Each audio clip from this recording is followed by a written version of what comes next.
Board of Education welcomes comments from the public. Each person wishing to speak is asked to speak into the microphone, identify themselves, and respectively limit their comments to 3 minutes.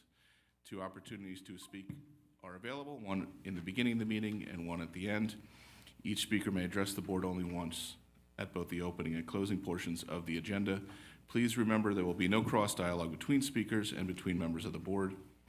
All speakers are to conduct themselves in a civil manner. Obscene language, libelous statements, threats of violence, statements advocating racial, religious, or other forms of prejudice will not be tolerated. Persons wishing to discuss matters involving individual district personnel or students should present their comments and/or concerns to the superintendent during regular business hours. With that, I open the microphone to anybody wishing to speak for public comment.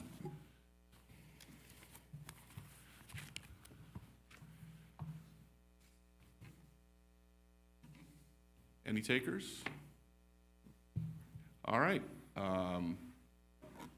That brings us to our student representative reports. Madeline and Ava. Not Madeline, or excuse me, not Ava, just Madeline. Take it away. Okay, we're going to start off with the good news for COH. December kicked off with the PTO's annual Cookies with Santa event. It was held on the evening of December 13th. Over 150 students and parents attended the event. A holiday movie was featured in the auditorium and pictures with Santa and Mrs. Claus in the lobby. It was a wonderful way to spend an evening with family. The PTO will host their annual Holiday Bazaar on December 17th and 18th. Students will have the opportunity to shop for their friends and relatives. They are looking forward to thinking of others during the holiday season. The annual combined winter concert with Willow Ave and Cornwall and Hudson will take place on December 18th at Cornwall Central High School. The 4th graders have been working super hard to prepare for their first performance, and they will not disappoint. Thank you in advance to Miss Tracy, Miss Subi, and Miss Johnson. The concert choir from the high school is going to visit COH on December 19th to fill the halls with song and holiday spirit. To keep that spirit flowing, all are welcome to carol with the COH community on the morning of December 20th, beginning at 8:30 a.m. on the front steps of the school. If the weather is inclement, the caroling will be held in the main lobby of COH. During the month of December, the first grade and student council at COH sponsored a food/hygiene product drive. The donations have been abundant and they will be given to the food bank of the Hudson Valley in the new year. A Stuff the Bus event will be held in January, and the students in the first grade and student council will help unload the donated items at the food bank. Thank you to all who have helped with this event. The staff at COH would like to wish everybody a happy holiday season. Next is good news from Willow. Willow Avenue has kicked off the holiday season with our annual door decorating contest, gingerbread house decorating activity, and Toys for Tots collection. This week, we are looking forward to our 4th graders from both Willow and COH showing off their musical skills at our combined winter concert at the high school Wednesday night. The musicians from both buildings will perform in band, orchestra, and chorus. We welcome parents to Willow on Thursday evening and Friday for parent-teacher conferences. Our 3rd graders visited Locust Thursday evening and Friday. Our 3rd graders visited Locust Grove to learn about its rich history. Willow is full of holiday cheer for our Holiday Spirit Week. Students will be showing their school spirit by dressing like the Grinch, wearing their holiday socks, showing off their favorite holiday attire, dressing like snowflakes, and getting cozy in their holiday PJs. We will be ending the week with our holiday FMO, where we will be celebrating our December Principal Award winners and getting a visit from Santa. Everyone at Willow Avenue wishes you a happy and healthy holiday season. And for the Cornwall Elementary School good news, this month Cornwall Elementary School has been focusing on the character trait of perseverance, encouraging students to stay determined and work through challenges. Whether in academics, the arts, or special programs, students and staff have embraced opportunities to demonstrate and celebrate this important trait. One example of perseverance comes from Ms. Jados, our tech integration specialist. She has been inspiring students across all grade levels with engaging coding lessons. Before Thanksgiving, she collaborated with our 4th grade classes on an exciting project where students coded their own Macy's Thanksgiving Day parade routes. Through the activity, students persevered through the challenges of programming their robots. When the robot made an incorrect turn, they didn't give up. Instead, they kept adjusting their code and trying again until they got it right. The project culminated in the creation of a city that transformed the halls of CES, showcasing their hard work and determination. We were also thrilled to welcome multiple visits from the Hudson Valley Paws for a Cause. These special guests spent time with our kindergarten and first grade classes, teaching students about the important work service animals do. With guidance from Mrs. Mummery and Mrs. Perez, students explored emotional support and self-regulation while bonding with the hardworking pups from the HV Paws for a Cause team. Our fourth graders are in the final stages of preparation for their winter concert at the high school on December 17th. Thanks to the dedicated efforts of Miss Suby and Mrs. Johnson and Miss Henry, our cafetorium has been filled with the sound of beautiful music as students rehearse for their big performance. We can't wait to see their talents shine on stage. As we approach winter break, we look forward to spending quality time with family and loved ones. We're excited for the new year and the fun and enriching educational opportunities it will bring for our students. And this is the good news for the Cornwall Central Middle School. CCMS band students provided music at the Cornwall tree lighting. Many thanks to Mr. Aloja and Mrs. Decker for bringing our students out to kick off the holiday season in Cornwall.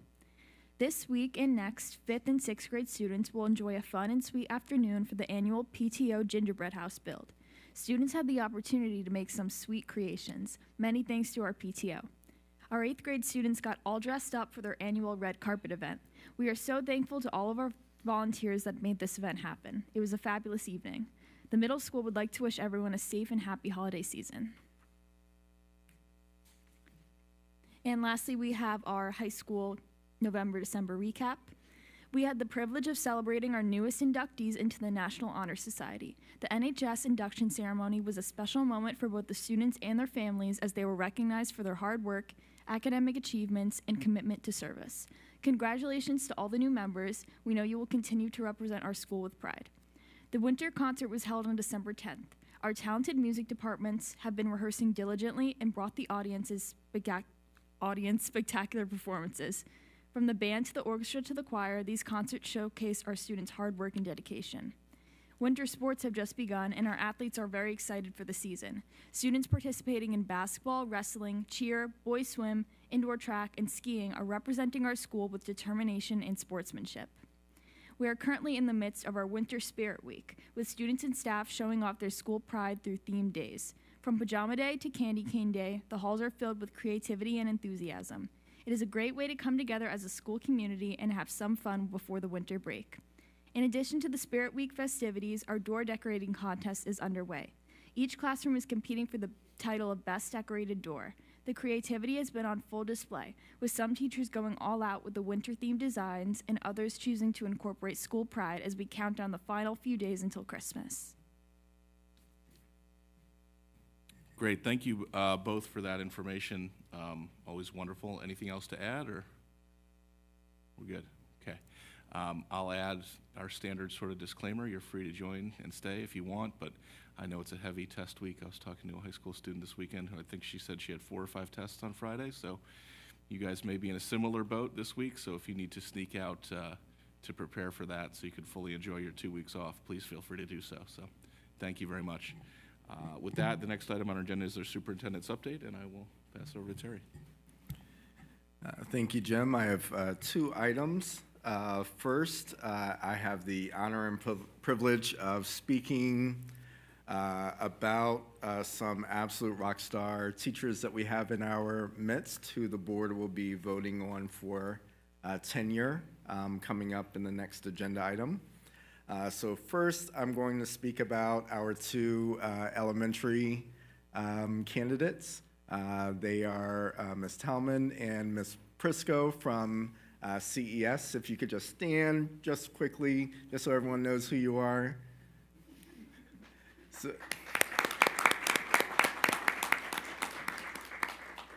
So both of these amazing teachers we were able to steal from the city.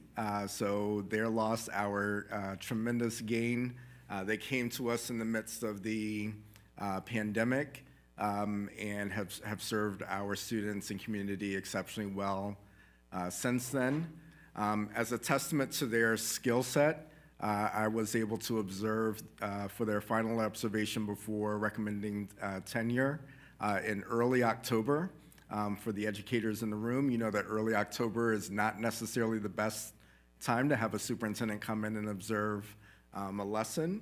And to add on top of that, they are both piloting a new math resource. So respectively, these were not resources that they were used to, and they both did an absolutely exceptional job.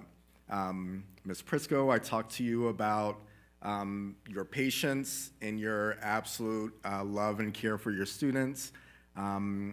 While I was freaking out about all the manipulatives that your students were using and putting in the wrong bags, you just had that awesome even keel about you, teaching exceptionally, an exceptional math lesson. All the while, I know that you just showed the differentiation, individualization, and then the care that your students needed to be successful. And then speaking with Mr. Haman, that's all day, every day. So is without any reservation, I recommend you for tenure. And Ms. Tallman, you have the distinction of, probably one of my top 5 math lessons I've seen ever in 4th grade. So your ability to manage the classroom in small groups, putting the groups together by way of what they were working on previously and looking forward, taking notes on all your students so that you knew exactly where they were and what they needed to move forward. And my favorite part of Ms. Tallman's lesson was students explaining their work and having other students question that student of how they got to that answer. So there's no such thing as the right answer in her class. It's how do we work together to really talk about the math and the conceptual behind the math. So loved your class, as I told you in your post-conference.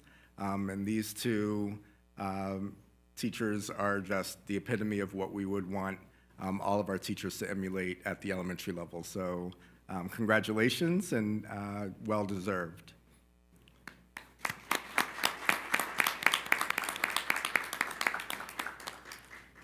Next, moving on to our middle school, Ms. Sabini and Mr. Stefano, if you could stand, please.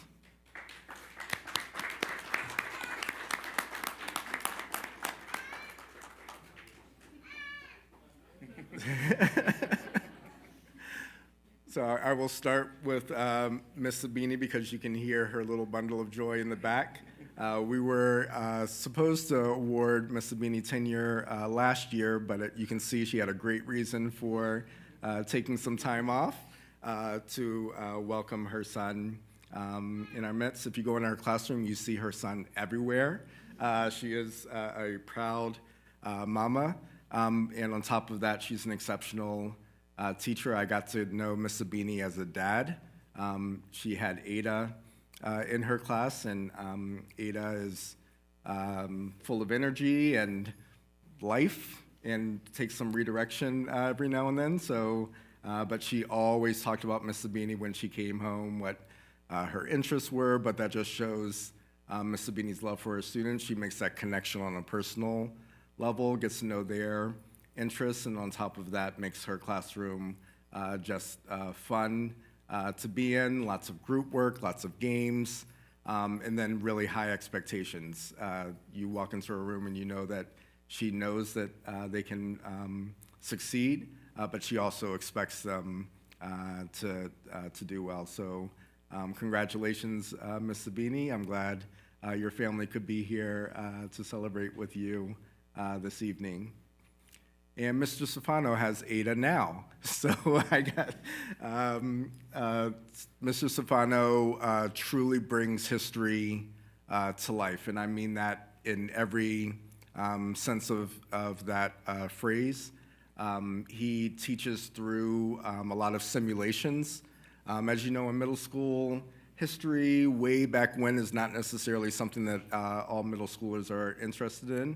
But Mr. Stefano makes it interesting each and every day for his students.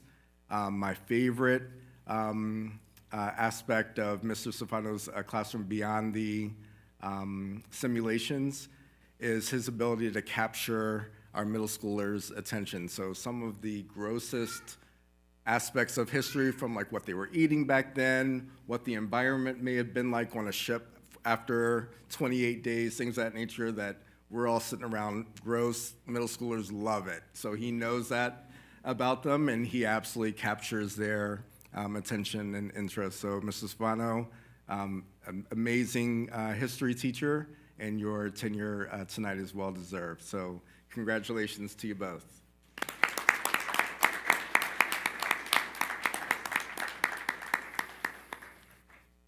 All right, so I know we have little bundles of joy, so the next agenda item is the personnel actions where tenure will be voted on by the board, so if you could stick around just for that, and then you're free to go as well. The only other agenda item that I had this evening was just to provide the board and the community with a high-level summary of the engagement survey that we took at the end of last school year. My team, along with the administration and the staff at each school, kind of dug into the data over the summer and into the September and October months, and then developed kind of action plans around what the data was speaking to. We were fortunate to get over 2,600 responses from our students, staff, and community, which is fantastic. We're a district of just over 3,000. So that's a great response rate. Some of the celebrations district-wide that we kind of rose to the top. Our schools provide safe and supportive learning environments. There is ample technology usage and availability in our classrooms. Our teachers believe our students can succeed and do well. School leaders have high expectations for our students and staff. And our student services staff provide excellent support for our students. Those were kind of some generalized themes across all 5 buildings. With regards to areas of growth, students self-monitor their progress and keep track of their learning was an area of growth, talking about students understanding where they are, what they're hoping to achieve by the end of the year. Another area of growth, teachers and schools contact me not just in times of concern. Another area, student behavior does not interfere with instruction and/or students follow the school rules. At the middle school and high school level, a lot of data points around student engagement in their learning. And then the final area was really strengthening homeschool connections. So since the beginning of the year, our schools have already put into action some strategies. One, across all 5 buildings, there's a phone call challenge in every building to reach a certain number. Like there's 100 phone calls in one building in our smaller buildings, 500 phone calls in our larger buildings. And that purpose of those phone calls is really to reach out to make that contact home, not just when little so-and-so is in trouble or you have an academic concern, but really just to touch base at home to make that connection. There's some student goal setting and progress monitoring, so I saw a whole school participate in having their students set goals for the year, and they were taught how to do that. Setting goals as adults is difficult. If you could imagine, it's even more complex as a student. There have been curriculum nights and curriculum updates for parents, just providing parents with updates on the curriculum, what children are learning in math, social studies, reading, and science. Some positive behavior strategies and supports at the elementary level. And then we sincerely believe that community lunch at the high school level will offer and has offered our students with more engagement with their peers and adults in the building. So more to come, but we just wanted to share kind of a high-level overview. I'll be sending this out to parents in the new year, at the beginning of the new year, just to make sure that they know that we're taking action on the survey responses, both at the student, staff, and parent level. And that's all I have. Great, thank you, Terry. I think what I'll do here is just so we can take this vote, and my update segues into the discussion on regionalization. So, so long as nobody on the board has a problem with that, I'll just move my portion back here, and we'll take the consent agenda vote, and then we'll go back to President's update and the discussion. So, onto the consent agenda. Use of the consent agenda permits the Board of Education to make more effective use of its time by adopting a single motion to cover those relatively routine matters which are included. Can I have a motion on the consent agenda? So moved. And a second? Anybody who would like to pull any of the items 2 through 8? Christian? I would like to pull item 3 and item 7. Anybody else? 3 as well. 3, okay. All right, so let's take a vote then. I think we're voting on everything else, right?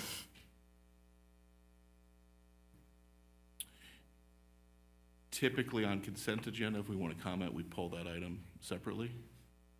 So if you'd like to, is there anything besides 3 and 7? Pull which item? Item number 1? That's number, 1 is a consent agenda, you mean 1 Yeah. inside the personnel? got it. So 3. 3 subsection 1, great. Got it. Okay, so then we have had a motion and a second. So we're going to take a vote here on item number 2, item 4, 5, 6, and 8. All in favor? Aye. Aye. Aye. Any opposed? Any abstentions? Okay, great. So those passed. And then we've got some discussion questions on item 3. We'll go in the order of which people raised their hands. So Christian, item 3. I would like just to pull a section of it so we can vote on the other parts, which is the resolution at the end about the increase in minimum wage and then the individual positions that are below that. So it's at the very end of the personnel memo.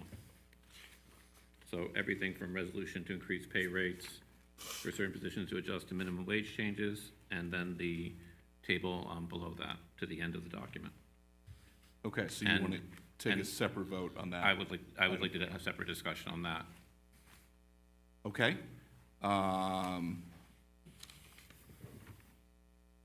And I'm not sure if we want to talk about all the different sections so we can clean vote on the remainder. Yeah, I think we should probably just do that unless, you know, I'm just saying I'm not the only one, but I know there's someone who had a different section. yeah. Eleonora? So mine had to do with at least one of the things that Okay. Kristen just mentioned, so I feel the same way. Okay, with the rest of we'll it. discuss that here in a moment. Yeah, Tiffany?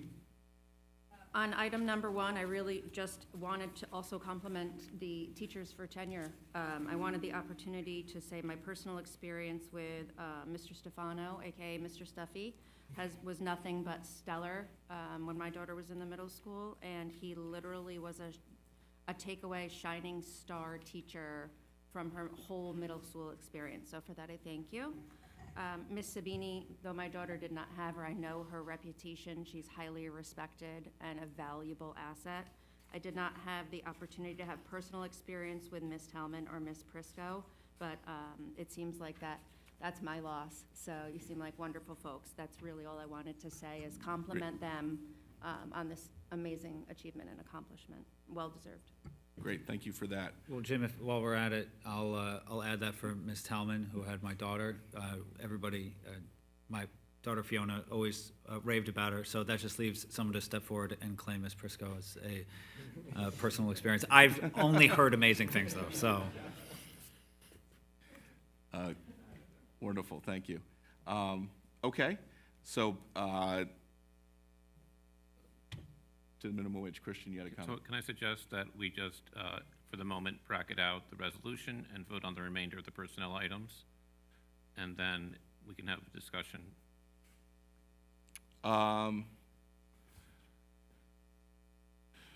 Or I would move that. I'm just trying to think of how to, that's not necessarily numbered on here, but, Yes.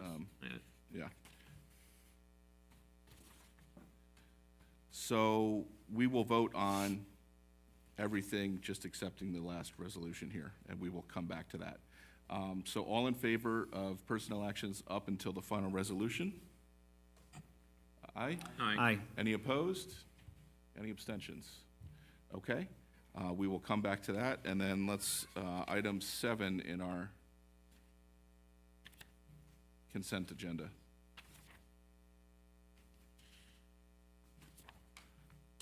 Sorry, getting lost in my paper here. Number 7. So.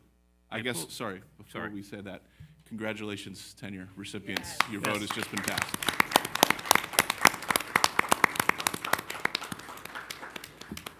So you're all more than welcome to stay if you would like, of course, but if you'd like to sneak out the back, we wouldn't blame you. So thank you very much. So on to item 7, the budget calendar adoption item. Christian? So in the attached document for the budget calendar, it says for the location for the budget vote and revote is the Cornwall Central Middle School. I believe that is premature to vote on this time, given previous discussions, and I would vote to amend it to vacate that until we have that discussion. Okay, I would offer a proposed alternative that we can vote on it as is. I had planned to bring up the location discussion in January, and we can amend the calendar if necessary. Just because it's important to have the dates locked down with the knowledge that we're going to have that discussion next month, and we can amend the budget calendar to show the appropriate location if we so choose to change it. So I prefer to, you can approve the dates and leave the location empty. I think that's accomplishes the same purpose. The date is set, I think, by state law about when we have to have the vote, so I don't think the date is going to change for the budget votes on school budgets in New York State. That's not set by us. So No, the date on the budget's not going to change. I think Exactly, it's so the the date dates is that we're locked. laying out in the calendar here, are the And dates that we're going to I'm- have the discussions in our meetings. and Yeah. I'm completely willing to vote on the remainder of the calendar, but for reasons given the previous discussion, not to recapitulate them, I think that's an open item, and I don't think we should, I would ask to amend that, vacate the location, and then set it in January, which would, the same thing as we amended it. Okay. Guess we've got 2 proposals. Any thoughts?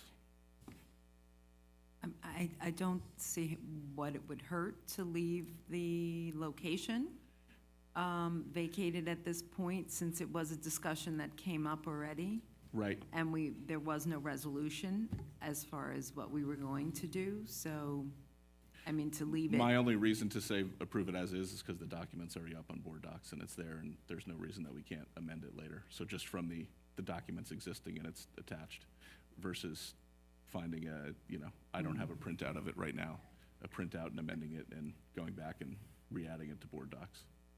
So my argument is just a ease of use argument. I think we get to the same place either way. Yeah. Yeah. So if it's all the same either way, I would ask that my suggestion be honored and that we amend it now rather than amend it later, and I don't think it's any more work to do it now or later. Okay, anybody else, comments? Yeah, I agree with that. I think if we amend it now, it's not going to be too much work. Tiffany? I'm going to agree with Mr. Cragen. We can always amend it at a later time. The discussion of location did not move forward in a previous discussion. And if it does move forward in the future, it can be amended as presented, should the board so choose. Okay, anybody else, comments? Are there any practical reasons that we have to get it in, have to take the vote now, or could you just table the whole discussion until January? Terry, John? We're moving forward on our end to make sure the district's set up for a successful budget vote, so we have a good month ahead of us before we're even talking about anything remaining, so there's nothing holding us back from meeting with our team, so even if it punted till January, we're fine. Okay. Well, in that case, let's let's just table this till our next meeting, and we can have the discussion on voting place and, So I will move to table if you're going to second, and we can take a vote on that, or I'll we second can it. go a different way. If Ms. Galliano, sorry, I cut you off. yeah, I mean, So we have a motion to table item 7 from Yeah, Christian. We have I a second second it. from Eleonora. All in favor of tabling this to our next meeting? Aye. Aye. Any opposed? Tiffany and Bass? No abstentions, because everybody's voted. Okay. And then let's go back now to item 3, the resolution on pay rates for substitute teachers, monitors, clerical, cafeteria worker, et cetera. Christian, Eleanor, I'll let you, whichever one of you wants to go first, please go ahead. Sure. So the current rates are $107 per diem for uncertified, $125 per diem currently for certified. Works out to be $15.31 per hour for uncertified and $17.65 for certified. As is well known, the New York State is phasing in a minimum wage increase of 2 50-cent increases on January 1st, 2025 and January 21st, 2026. Obviously, our $15.31 would be below minimum wage as of January 1st in the coming year, but it also would, our even revised rate would be below the minimum wage for January 1st, 2026. In our August board update, this is described, our current rate of $15.31 was described as well within the minimum wage, which was true that it was above, but that it can't absorb an announced and past minimum wage increase, which suggests that it was not sufficiently above that. The cost of raising it to $15.81 that is being suggested is a total cost by my estimate, and I would gladly give you my 3 different methods of estimating the total number of substitute for the year. It's approximately about $19,000 per year for all the substitutes to go from 107 to, I believe, the proposed rate of 112. To raise this to $16 an hour, which would mean to meet the minimum wage requirement on January 1st, 2026, would only be an additional $7,267 for the entirety of 2025 for our entire substitute teacher force, or $10,800 if we raise it to a full dollar amount per diem of $114. The cost, this would be costly the same for certified, and to make the same increase proportional for the certified. It would only cost us an additional $19,000 to bring it to $16.50 to allow it to be above minimum wage and not, in a sense, at minimum wage. This change, even the change that I proposed to change this to $16.50 an hour, which would be a change from 107 to 117 per diem, and then 125 to 135, would still put us below most retail positions in Orange County, as well as on the lower end of most districts in Orange County for substitute pay in terms of the rate. And so I would ask, and I would move that we move the rate to $16.50 an hour, which would be a per diem of $117 and $135. And I've given you, I think this cost is minimal and much lower than things we have voted on even in the last few months for substitute pay that we did not do through the budget process. And I'll leave it at that, and I would say that after Eleanor's comments, I'd like to move to amend this to $16.50 an hour for the positions listed in the resolution. Eleonora? So I know that I had asked for it to be on the agenda, then we spoke about it, but I did a little research since we had spoken about it. And I don't know if anyone is familiar with the Rockefeller report, and forgive me if I'm reading from my paper, but I didn't want to get the information incorrect, so I'm going to be reading from here. In the recent Rockefeller report on foundation aid, it suggested that the formula replace the regional cost index with the comparable wage index for teachers. So what this means basically is a more accurate gauge of labor costs for school districts. Under this change, 75% of districts would receive more state aid. Cornwall and the rest of Orange County would see a 3.1 decrease in foundation aid, which is approximately $600,000 to $800,000 per year, because teachers are paid less. The loss is equivalent to 1.5% tax levy increase per year. So I've reached out to a friend of mine who is an education attorney to get more information on this, because this is very new to me, researching it, and I would like more information. But that's something we need to consider with this substitute teacher pay as well. So perhaps this is something that we need to put back on the agenda. Thank you for that, Eleonora. I hadn't heard, the Rockefeller study. I haven't had time to digest the whole several hundred-page report. I do have it up on my computer in my office, actually. But I know there are a lot of proposals, and we're a long way before that hits the legislature, and we'll see where that ends up. That's actually part of my President's Forum update, but that's an interesting component to it that I hadn't heard. So just to recap for our audience here, we had, known that we were going to raise this rate here before January 1st to meet new state minimum wages for both certified and non-certified substitute teachers.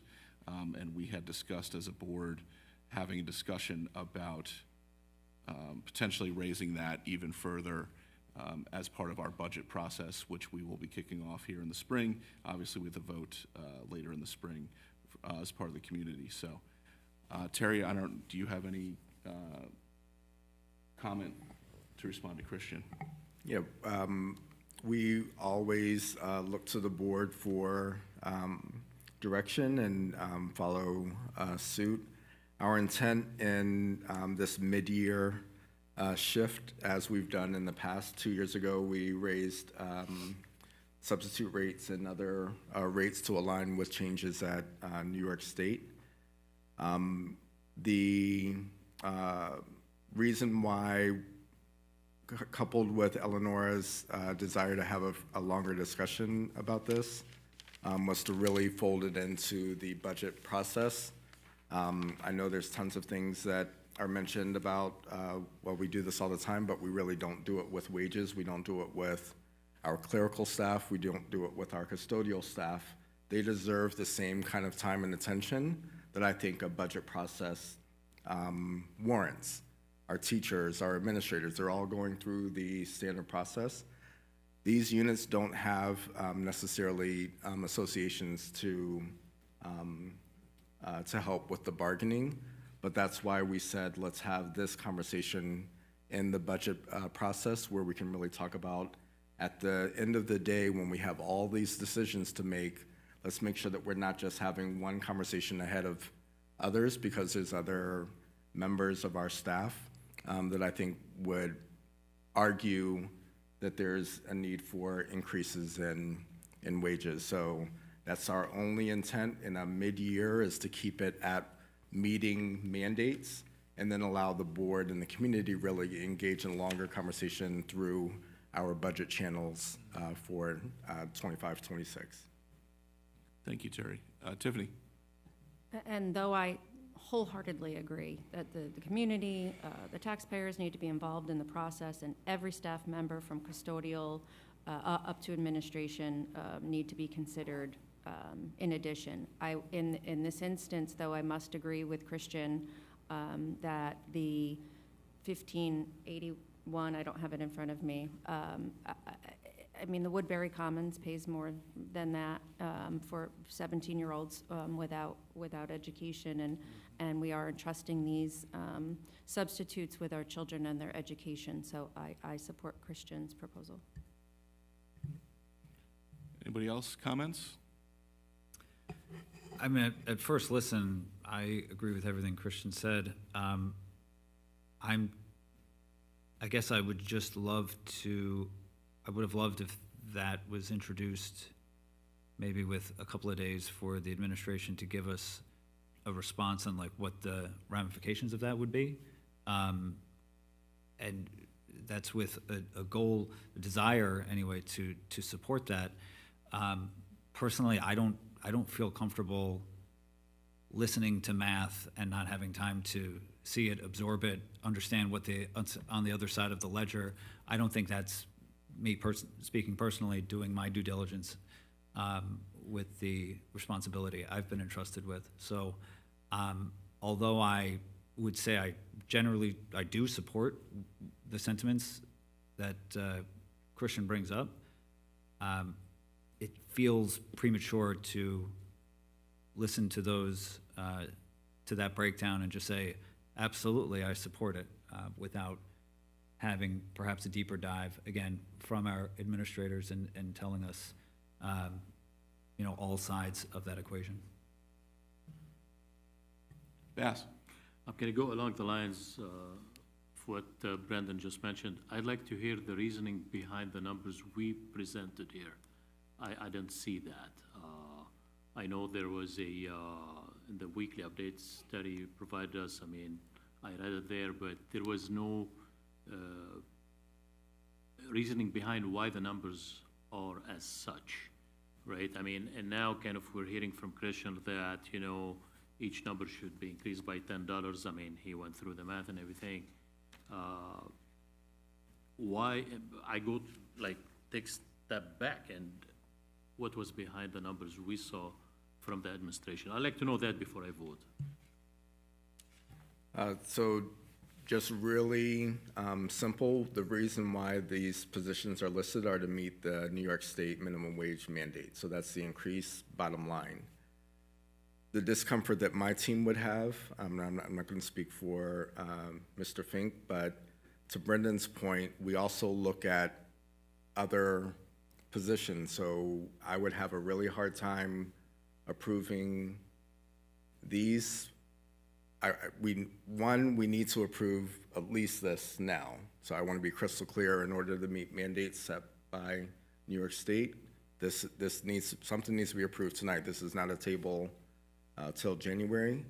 But that said, if we were to hit another number for some of these positions, what we do is we look at the other parts of the scale. You can't have some of these positions hopscotching other positions. So there is a domino effect that my team would need to digest a little bit more. We look at that with our custodial staff. We look at that with our food service staff and others. So there is a domino effect at play here as well.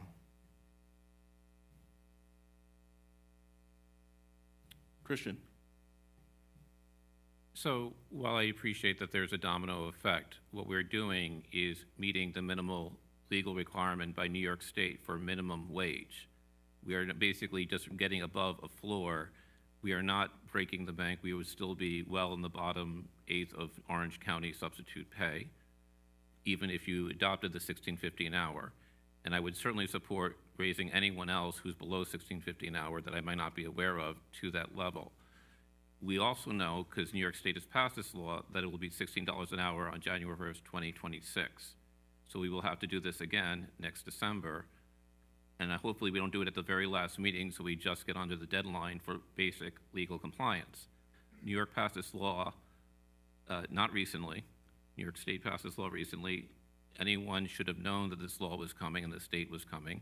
There are off-ramps that New York State provides if there's economic exigencies that require perhaps not raising the minimum wage if something happens in the next year. So since we know that it will be $16 an hour on January 1st, 2026, and maybe we don't want, and because we quote substitute pay in per diem, meaning whole dollars per diem, to get to $16 an hour would be at least $114, as opposed to $112, which is what is being suggested. And there is no loss if we raise the rate for the certified, because we don't know whether it'll be a certified or an uncertified sub.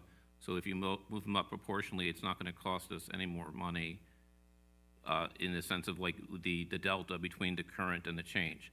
So while I realize there are other discussions, I think that the minimum commitment of our community to education is to, or frankly to the law, is to meet the minimum wage that we already know is coming online. And I don't think we need to wait to the very last moment so that we just comply with the law. And that's why I suggest doing this now, since we know that's what the level will be within a year. And the fact that all of our partner districts in the area would not have to do this at the last moment simply to meet minimum wage requirements suggests something longer, which that's a broader discussion that I'm happy to participate in. And I'm also happy to walk through the calculations. But we've also provided substitute rates for administrators that everyone around this table voted on, except for myself, okay, in the last few months. We were assured in August, when this minimum wage was already coming online, that we were well within minimum wage, when clearly we wouldn't be within a few months. I'm suggesting we get ahead of the ball a little bit and at least meet, look, I agree, we should meet January 1st requirements, and I am supportive of at least doing that tonight. But I think going to 114 and then $16 an hour as opposed to $15.50 would save us a lot of work, and I frankly think the goodwill is worth it at the price that I mentioned. And as I said, I'm happy to walk through the numbers. I'm happy to walk through the numbers if people want to hear that tonight, but I'm also happy to walk through the numbers at any time at your convenience. Can I clarify something? Because I heard Mr. Brunelli say raise every position listed, so he wouldn't have the numbers for what the impact would be if we raise it for every position. Again, we wholeheartedly support everything that's being said. We're just trying to be fiscally responsible with regards to what does this mean with a mid-year increase. So I just want to clarify, are we talking about all of these positions raising it? Because that's what I thought I heard. And then I heard Ms. Brunelli come back and say, well, it wouldn't hurt to just raise it to 114. So 114 would be just above, 114 would be slightly above $16 an hour. for substitutes, what For about all the substitutes at a per other? diem rate of 114 works out to be $16. What about the other positions listed on the So substitute personnel lunch actions? monitor, $15.50, I would say that my position, what I would move is to make that $16 an hour, substitute clerical, $16 an hour, substitute greeter, $16 an hour, substitute cafeteria work, $16 an hour, substitute custodial work, $16 an hour, lifeguard, $16 an hour, water safety instructors above 16. I am not against raising it, but it does meet the minimum requirements, at least for tonight. And teaching assistant substitutes and non-certified substitutes, I don't know if that is a full per diem rate. It would seem to be below the threshold on a per diem basis. I don't know how many hours that is implied there. 6.5, so, right, that's why I wasn't sure, sorry. So I would be supportive of moving that to a rate of $16 an hour and complying with the minimum wage law as of January 1st, 2026, that has been passed by the New York State Assembly and Government. So that, I mean, I don't know if there's other positions, because they're not listed here. There's potentially other positions. No, I was just saying we don't know what that impact is per Brendan's comments. I just sheer number of what that means over for the remainder of the year, I wouldn't be able to provide that impact number for the board. Yeah, so I would just, I'll share a couple thoughts. One, when it comes to what's on the table here, I agree with Brendan's thoughts of course, we all want to pay our teachers and our substitutes and all these other positions more if possible, but without understanding the budgetary impact, I would be, without having the numbers in front of me to look at and having time to research them, that's not a vote that I'm prepared to take at the table. As to your argument about complying with, 2026, I think we've clearly signaled as a board that this is something that we'd like to see changed, and we want to do that as part of the budget process this year. So I anticipate that these rates will be higher than they are on the page here, starting for next school year.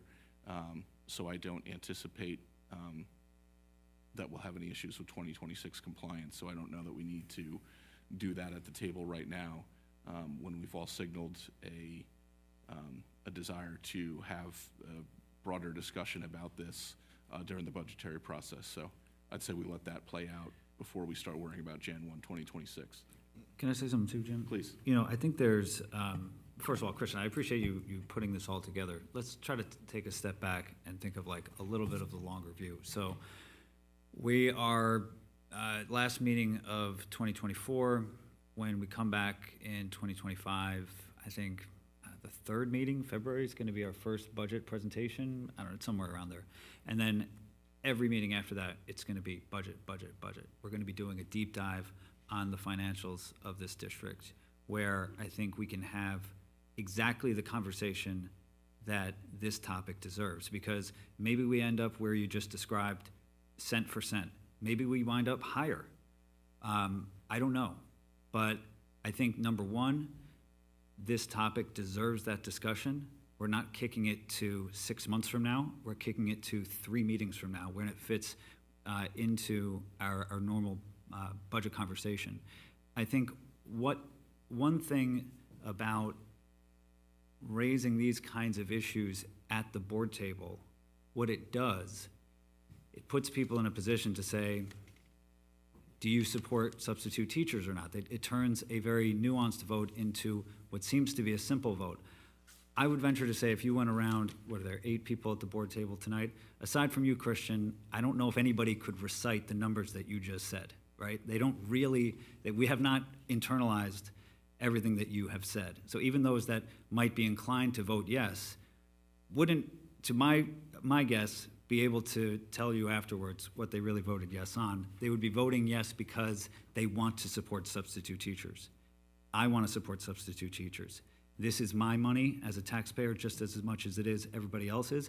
I support spending more of that money on substitute teachers. But I also think we have an obligation to give this very important topic the time and research that it deserves. And I don't think we should feel compelled or even, I don't know, maybe guilted is too strong of a word, but I don't think we should allow our desire for the outcome to short circuit our process here and our due diligence. We still have an obligation to give this a lot of thought, and it's only going to be 3 more meetings until we are knee deep in that process. So for those reasons, again, I think we should, as Terry said, can't punt this. We have to vote on this tonight. But we hold each other accountable as a board to make this an important part of our budget discussion, which again is going to start in, 6 weeks. And to add to your thought, Brendan, I'm hard pressed. I'm trying to think of an example when we've raised a monetary issue at the board meeting and voted at that board meeting. I can't think of an example where we've done that in my time on the board. We always, if it's raised at the board table, we say, hey, that's great, we're gonna bring it back at next meeting. So we have time to fact check and pull together any numbers, and anything that the administration proposes, we don't always do it twice. Sometimes it comes out as the agenda 5 days before, and we have ample time to ask questions if we have questions on it. But I can't think of a time that we've ever just said, at the board table, let's have an expenditure, which you say is $20,000, Christian. That may or may not be true. I'd like to hear John, look into that and check that.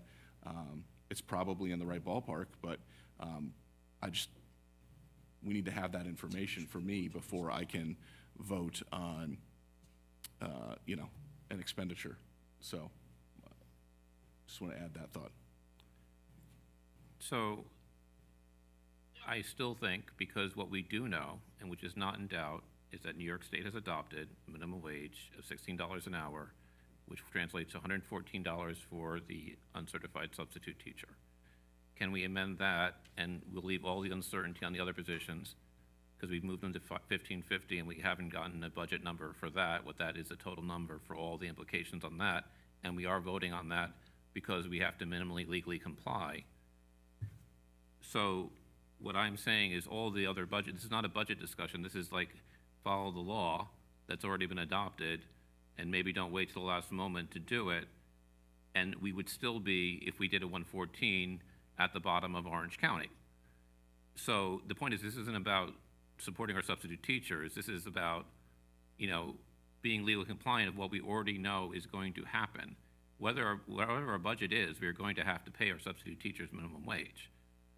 And I don't think that's a big ask that requires that. And if if we want to come back with more information in January, but I would think right now, what we do know is $114 an hour. And I would amend mine for that, but although I was expressing what my preference would be, and 114, I would also say that we have voted on things, and I don't want to say gotcha, but like things we have voted on in the last 4 months that have been of this scale. And there hasn't been, let's say, a big budgetary breakdown and all the things laid out for us. But I just want to close on one thing. So Hamilton County, Fulton County, Montgomery County, New York, which is between Albany and Utica, has an average median household income of somewhere between $30,000 and $42,000 according to the U.S. Census. So let me read what their substitute pay for some of the districts in this area. Amsterdam, substitute teacher pay with a 2-year degree, $158 a day. And just for reference, as I mentioned the median income in that area of the state, the median income in our area, the income in Cornwall, is between $105,000 and $110,000 individual median income, which is twice what it is in that part of the state. And I realize they probably also have more state aid as a result, and that's part of the equation. But any single district in these 3 counties for the existing year, 24-25, is significantly above what I'm proposing. And that seems to be more of a commitment to our teaching staff, and the point is, we can have the discussion on all the other things, we have time, but this would seem like a low-hanging fruit to even just say instead of 112, 114. And then we are already in compliance for next year, and we do not have to have the discussion next December. Can I, just for my own understanding, so you're now Please. proposing only the non-certified to 114? What about the certified? You're taking that off your proposal? I'm conceding the point that if people want more information to feel comfortable with this, we can do that. Obviously, I am not opposed to doing $15.50 an hour because I am in favor of obeying the law. That being said, since I only did the research for the numbers on substitute teachers, I think 114 is not even what I'm talking about. 114, I believe, is only an additional $10,800 for the whole year. And if that's ballpark, that's below a lot of things we voted on in the last few months for personnel. And I think that means we're already in compliance, and then we can go from there and have the discussion about what we want to do above compliance. And I think that's a fair position for tonight. And it's not $100,000, it's not $500,000, it's certainly in the low tens of thousands, maybe not even $20,000. I think that is a reasonable request, and if people want more detail, certainly there is a meeting in January for everything else that was on this, and I'm willing to in a sense, make my motion 114 for uncertified subs. I would like to do it for the other positions to be consistent, but if people feel that requires more information, I'm willing to wait on that for the rest, with my hope that we will act on that as well. Yes. Yeah, thanks, Jim. I don't see the rush to do anything, like modify any of those numbers tonight. We can just take a step back and review everything and approve everything at once. As I said, I mean, I'd like to look at how the numbers that were proposed were arrived at, the reasoning behind them, and we just heard from Terry that the cascading effect, if you want, I'd like to hear a lot more about that. So if you approve one item today, increasing one items on the table today, you'd never know, you're not gonna know the consequences of that, because once you do everything globally, what the deltas would be, can we absorb that, can we not? Just to make a comparison that, hey, we've been approving amounts that are way bigger than what the amount Christian is proposing tonight, that's not enough of an argument by itself. So either approve everything or not approve everything at once, but I wouldn't pick and choose tonight anything. Thank you for that, Bass. Anybody else? Richard? I might as well chime in. So a couple things based on this conversation. What I would like to see, it started tonight, and I guess we're going to continue this the coming months during the budget season, is a conversation about maybe not just striving to meet minimum requirement standards, but I think we have to start thinking about going above it a little bit. Because if you look, as Tiffany said, Woodbury Commons pays more. McDonald's pays $20 an hour, if I'm not mistaken. Starbucks pays $20 or more per hour. And we also have to look at where do we rank in Orange County compared to other schools with substitute teaching pay. So personally, I think that's something we need to talk about. Sounds like we're going to, but we definitely need to strive for more than just doing the bare minimum, bare legal requirement. I think that's something we have to think about just for personal respect for people and to bring more people substitute teachers in, because I think we probably do have a shortage. That's what I've been hearing, substitute teaching shortage. So that's a conversation we definitely need to have very soon. But thank you. All right, thank you, Richard. Yeah, I would say that to echo what you had said and then what Bassett said, I think even best case scenario or the most assertive we could be, we would still need to verify those numbers. You know, like we would still need to be sure that, and Christian, I give you the benefit of the doubt that those are correct. But that would push us to the next meeting. You know, like I don't, as practice, I think it's not great to change numbers on the fly before, like, I don't even have them written down, you know, like I'm trying to keep notes, but I don't think that, I think, again, best case scenario, we would still verify the numbers by next meeting and then take a vote. But as Terry has said, this is something that we need to do now in its current form. And then you'd be talking about amending it. But then once we're back in January, again, we're just at that point a couple of meetings away from kickstarting the budget season, in which we're going to take a deeper dive anyway. And at that point, to me, it becomes a question of how do you allocate your time resources? Like, should we have part of the discussion then and the whole discussion a few weeks after? To me, it just, you know, make it a deep dive, all-encompassing discussion that does all of the things that you described and more, potentially, but we have to give ourselves time to do it. I just don't see how we could take a vote on this tonight, on those amendments, without having those numbers verified. I think everybody who's wanted to be heard has been heard, and we should vote on it. You stole the words out of my mouth. We have a motion and a second, so we're going to take a vote on this. If you'd like to then introduce a motion to... Just to be clear, just what we're voting on, just because we what's on the discussed a paper. lot. What's on the paper? Yes. So all in favor? Aye. Any opposed? Any abstentions? Okay. Sorry, Bass, did you vote yes or abstain? Okay, so that motion passed. Would you like to introduce a motion to? I'd like the motion to raise the per diem substitute, uncertified substitute, excuse me, let me start again. I would like to move the uncertified substitute teacher compensation rate from $112 an hour to $114 an hour. Sorry, $114, sorry. Per diem. Yes, thank you, it's been a long day. $112 per diem to $114 per diem. And it says on the paper here, non-certified substitutes, just for avoidance of doubt, that's what you mean by uncertified substitutes.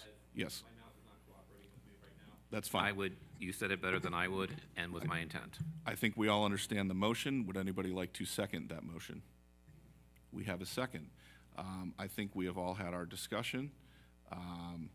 All in favor of amending that non-certified substitute to 114 from 112? Tiffany, Richard, Carl, Christian, Eleonora, all opposed? Myself, Brendan, and Bass. So that's 5 votes, so that motion has passed.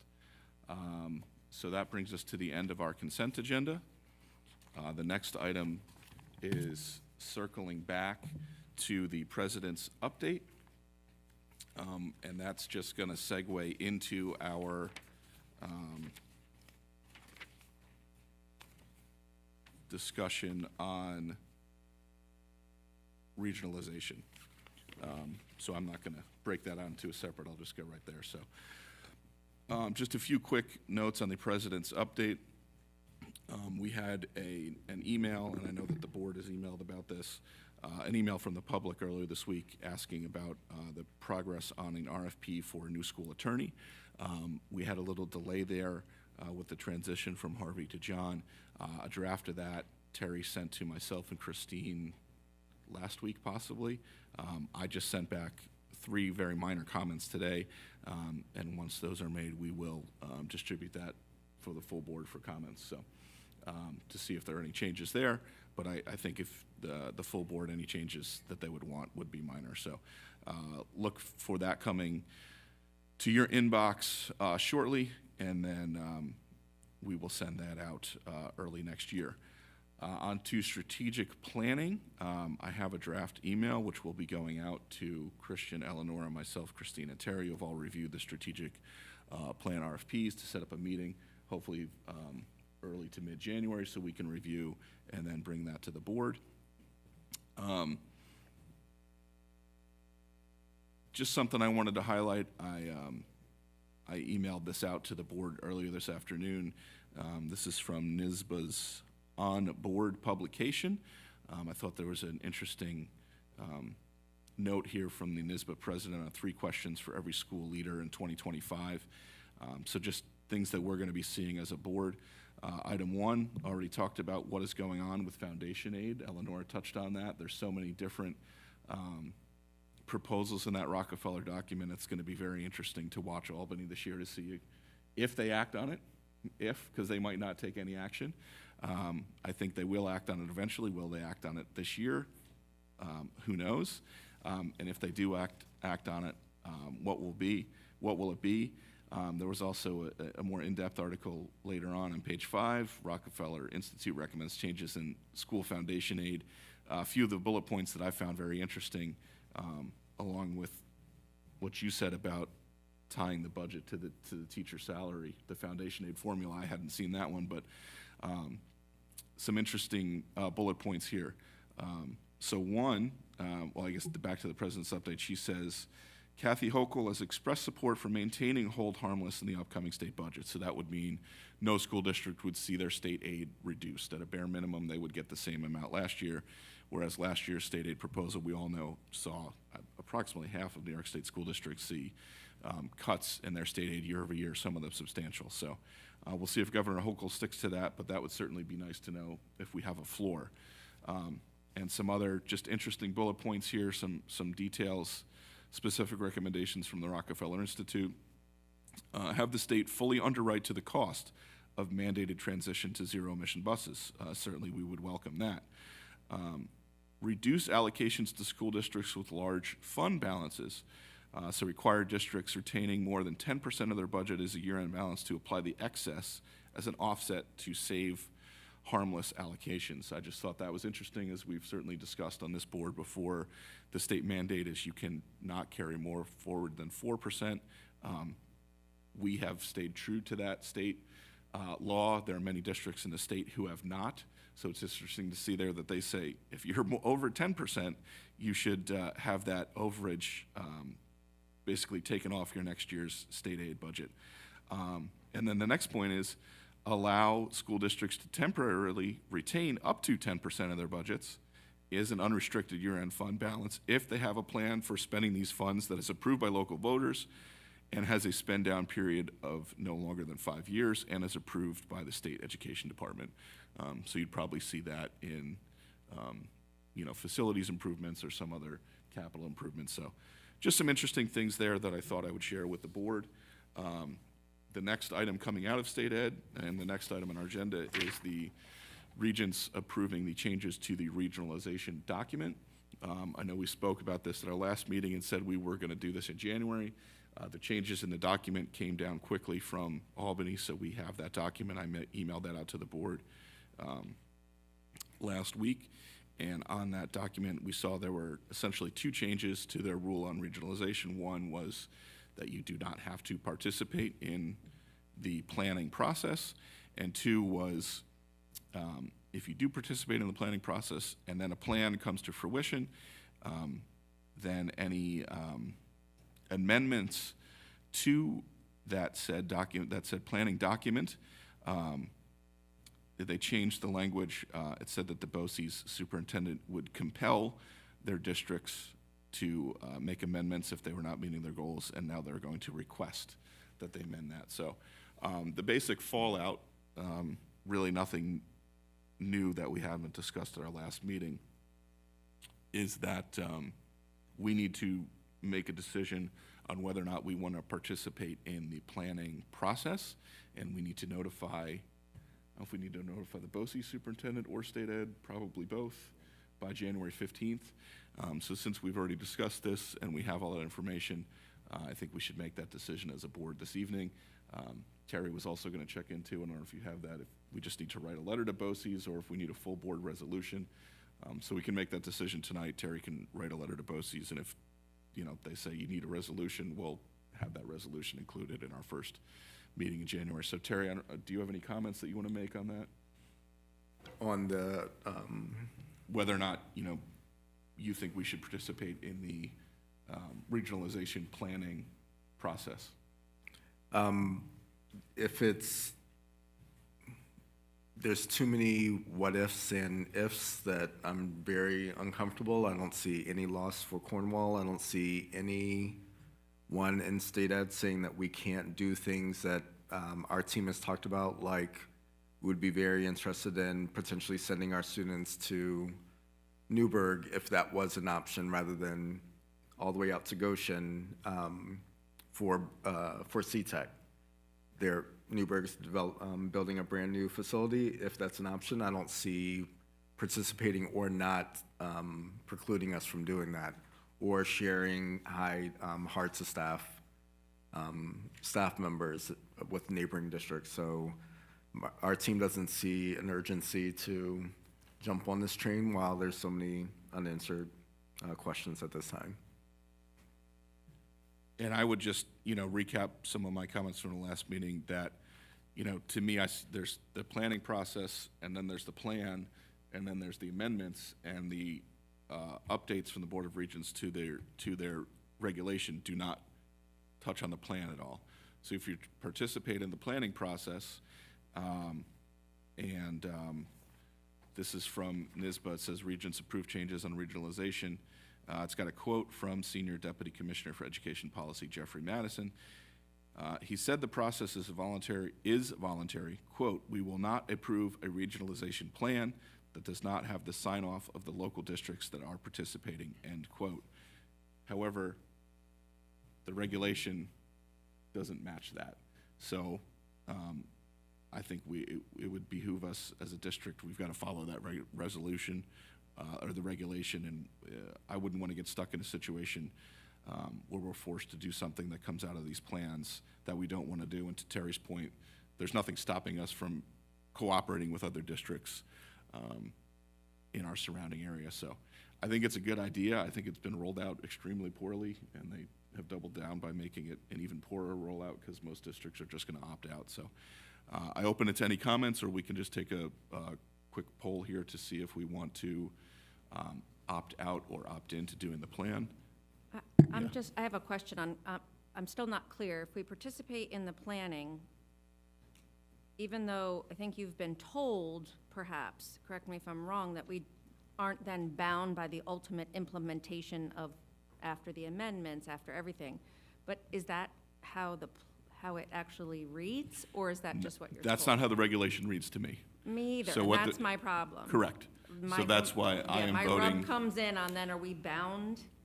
We are bound by what the regulation says, not bound by, hey, you said in the December 16th issue of On Board that we, so I'm a no, because it's just too unclear, yeah. Other comments? Brendan? So just to clarify, because I have the same confusion, so it seems like there's two possibilities. We participate, and then by participating, we are bound by the conclusions of that committee. Or it doesn't matter if we participate or not, we're going to be bound by the conclusions of the committee anyway. On this hand, if we're only bound because we participate, I would agree, let's not participate. But on the other one, I would say, if we're gonna be bound anyway, we may as well have a seat at the table. It's just hard to say one way or another without knowing which direction we're actually going in. Yeah, I mean, that's what a poorly written regulation gets you, is this confusion. I would argue that, you know, they've clearly said you can opt out, and you won't be part of the plan if you've opted out. So I'd want to call their bet in early and, you know, not try and play that game of chicken of, well, we're participating in the process, but we don't want to be part of the plan. You know, I think that's just I don't disagree with your point, but I think there's a little bit more risk to that strategy than clearly signaling we don't want to be part of the planning process. Not to mention the time and effort that Terry and the administration team, the document, I believe, is pretty extensive in what it asked for, to put all that together. If we're just spinning our wheels, you know, if it's going to lead to somewhere, you know, spending time is great, but if it's just doing it to do it, it seems like a waste of time to me, a significant amount of time. So just to, I guess, offer my opinion and my position, it does seem like this is the central question that we and every school district has been asking for 6 weeks now, and there seems to be an answer, is that you're not bound if you don't participate, or that you can opt out. But they haven't gone any further to clarify, and I'm starting to think that this might be the most clarity we get. So for that reason, I guess if I have to choose one, which we do, I would say that we just opt out and cross our fingers that, and if it turns out that's not the case, then we fight that battle when it comes. Great, thank you for that. Bass? Yeah, I came today prepared to have two motions, motion 1 and motion 2. I can tell you what the motions are, or I can like go ahead and move. I mean, like, I don't know, how do you want to go about that? I don't know what they're relating to or what they're pertaining to, so. You're I talking about guess- regionalization or not? Yes. Okay. So, let me state my first motion. I have two. Okay, Okay. I move that CCSD BOE, that's us, votes on a resolution to opt out of both the New York State Department of Education regionalization, and I'm saying both because there's the planning process and the plan.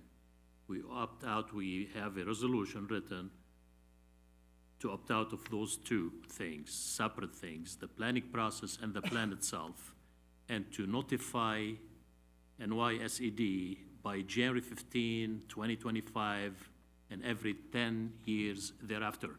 There's a deadline, which is January 15, to notify. I know we wrote a letter, but there's kind of opting out, clearly mentioning opting out of both the planning process and the plan. Otherwise, we, as a component of BOSIS, we are, right, would be required to participate in regional conversations and the regional planning process. That's my first motion, and I go further. I don't know, maybe you can put them together, but my second motion, I'm saying furthermore, with a resolution, while a resolution is needed, so we have to do that anyway, but that might not be enough. This is more like a comment. It might not be enough. I move that CCSD takes legal action against the New York State of Education, State Education Department, to further protect our district and join the current Article 78 effort of around 20 districts so far. They joined in filing the Article 78. We can join the Article 78 between now. We still have time till actually January 16. So there are, like, I know, I mean, two different things here, but as you just mentioned, Brandon, kind of whether we do it or not, we're gonna be bound of it. That's why filing Article 78 is important. I mean, I'm following, everybody has their inbox like full of emails from everybody. I mean, too much to read together. But reading and reading and reading, and yes, we wrote a fantastic letter. I agree, I didn't have any comment on it. Very nicely written and everything. But if you, just to say the arrogance those unelected bureaucrats they have up there in Albany, what was the response Mr. He, him, his, David Frank, Chief of Staff, Assistant Commissioner, replied to you? He told you, you don't know, basically, you don't understand what you're at, right? These are unashamed bureaucrat, unelected, up there in Albany. They're dictating what we need to do and what we do not need to do. I urge everybody to join the effort by 20 districts already in that Article 78. They're setting traps for us. Thank you for that thought. Let's push the notion of the lawsuit aside, and let's talk about first whether or not we want to participate, and then we can bring that back around to see if there's any support for that. I'll go back to you in a minute, Tiffany. You've already spoke. Christian has his hand, so. Tiffany. Tonight, I'm willing to vote no on the planning phase. I'm not willing to vote no on the implementation of the plan because we don't know what the plan is at this juncture, and we don't know if we're bound to it or not, so I'm just willing. Right, I mean, that's not a decision to. Well, there was a motion, Yeah. so I'm just, and I'm also not in favor of voting on participating in the Article 78 at this juncture. Sure, thank you for that. Christian. Just to piggyback quickly on that, because of what our discussion in previous meetings about Article 78, I'm also not interested in piggybacking because there's already a motion and it can work its way the legal process with or without our help. And I think the point is it'll be resolved one way. The Article 78 has been started. Us joining it doesn't make it any more powerful. And since it's been started, whatever the outcome is, we'll know when it's resolved. However, so the first thing is I'm in favor of regionalization for two reasons. The first one is because the greater opportunities for our students. And I think I would pursue any conversation that would bring more opportunities and more resources to our students, and I'm willing to engage in that discussion. The second one is because what is clearly the state's intent is looking for ways to lower the cost of education in New York State. And I would also, on behalf of the people who pay for that, which are the members of our community and the community throughout the state, to be part of any conversation that might lower the cost of education by sharing resources or pooling resources, and I am therefore in favor of that. The second thing is that Commissioner Rosa was in our backyard just last week, as reported today in the Record Online, our local paper, but also in the Journal News in the Hudson Valley. She was in Yorktown Heights, and I'll just quote from the article since you quoted from on board, that she said it was a result of misinformation, disinformation, and malinformation. And the direct quote from her is, on regionalization, you don't have to be part of it if you don't want to be part of it, she said. And so I think whatever you think, there's pretty clear public statements about, whether this is binding or not binding. And I also think that she is talking about what the intent of it is we are looking to create a network of individuals committed to this work. And the work, she says, that she would like school districts to be good neighbors by considering ways to share or pool knowledge, resources, and opportunities for students, and I think that is something that's worthwhile. My final point is that it has been a practice, not just for years, but for decades, that superintendents and assistant superintendents in the regions of New York State meet on a regular basis to discuss common issues. The only difference about that is that there is no transparency to that, and the public doesn't see the nature of those conversations. I am more in favor of a regional conversation, which is, in the disinfectant of sunlight. And I think that is a better way to proceed. And if we are going to basically not participate in that discussion, perhaps we should be consistent and also forbid the administrators of our district from engaging in those conversations and meetings with the other administrators in the region in which they do discuss common concerns. Thank you for that. Any other comments? All right, so let's take we don't have a motion here to vote on because it wasn't clear to me to opt out that you needed a motion. Terry's going to reach out to the BOCES superintendent whether or not we could just do that via a letter. or if we need to pass a resolution. If we do need to pass a resolution, we'll have that on our next agenda. So all in favor of opting out of the planning process, if we can just get a hand raise. 1, 2, 3, 4, 5, 6, 7. Christian, you've said you're in favor of participating.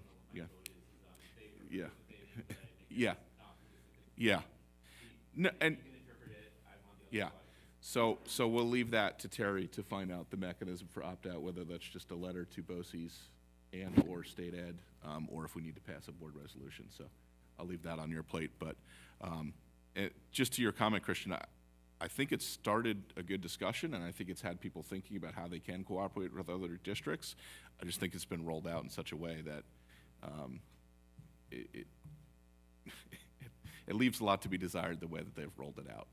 But it has started a good discussion, and I welcome Terry, having continued discussions with other local superintendents on ways that our districts can work together. So with that, I believe that brings us to our second round of public comment.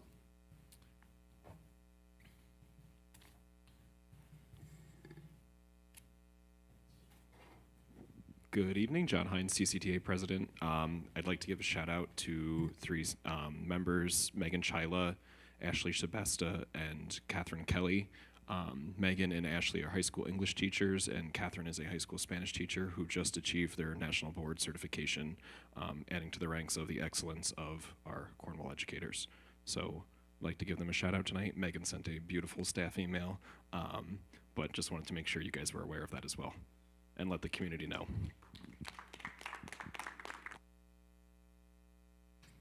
Thank you for that, John. I appreciate that. And Megan, if you could share the relevant part of that with the board, that'd be great. I'd love to read that. So, anybody else for public comment?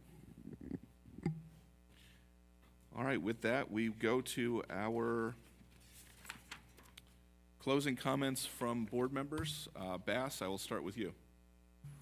Sure, thanks, Jim. First, just congratulations to the tenured teachers tonight. They really deserve it. And I'm going to be very brief. I'd like to wish everybody a Merry Christmas and a Happy New Year 2025. Thank you. Carl. I just wanted to wish everyone a happy Merry Christmas and enjoy your holidays. Thank you. Christian. Thank you. Eleonora. Congratulations to the teachers who got tenure, to the teachers who reached their national board certification, and happy holidays to everyone, whatever you celebrate. Thank you. Brendan. Ditto. Tiffany. Congratulations to our teachers who've reached such amazing milestones. Super impressed, super proud, and glad you're a part of our district. Also, there is COH special events, and the Cornwall Youth Committee is hosting story time each day in the town and in the village, in the vestibule, and Bridge Street. There's some pizza parties, some cookies and hot chocolate. It's free, open to everyone. It's all this week. Please check out the Facebook page. And also on New Year's Eve will be our junior ball drop at 6 p.m. at Village Square, and the regular ball drop, both to have fireworks, music, again, all free. Come support, come enjoy yourselves. A good time to be had by all. Merry Christmas, Happy Holidays, Happy New Year. Thank you. Richard. Thank you. I want to congratulate all our teachers who received tenure tonight. Heard great things about every single one of them, so it was just really wonderful to see this happen tonight. I also want to thank our student representatives, Ava and Maddie. Thank you for staying till the very end. I don't know if they had anything to say. Sometimes we ask them at the end, but we won't put you on the spot. Other than that, I hope everybody has a great winter break. Happy holidays, Merry Christmas, and we'll see you in the new year. Yeah, congratulations to our tenure recipients that we honored tonight, and happy holidays to everybody. Merry Christmas, Happy Hanukkah, Happy Festivus, if you're going to participate in the area of grievances. And I hope everybody, has a restful couple weeks off with friends and family. If you travel, travel safe. And thank you, everybody. I am going to move to have an executive session right now to discuss matters of intermunicipal cooperation in a recent meeting Terry and I had. Can I get a second for that motion? We have a second. All in favor? Aye. Aye. So just for the audience participation here, we're going to have a brief executive session. We are going to come back out from that session and close the meeting officially. I do not anticipate that we will have any matters of business or any votes taken after the executive session or any business arising from that. Okay, we're going to go to the faculty room right across over here. Thank you.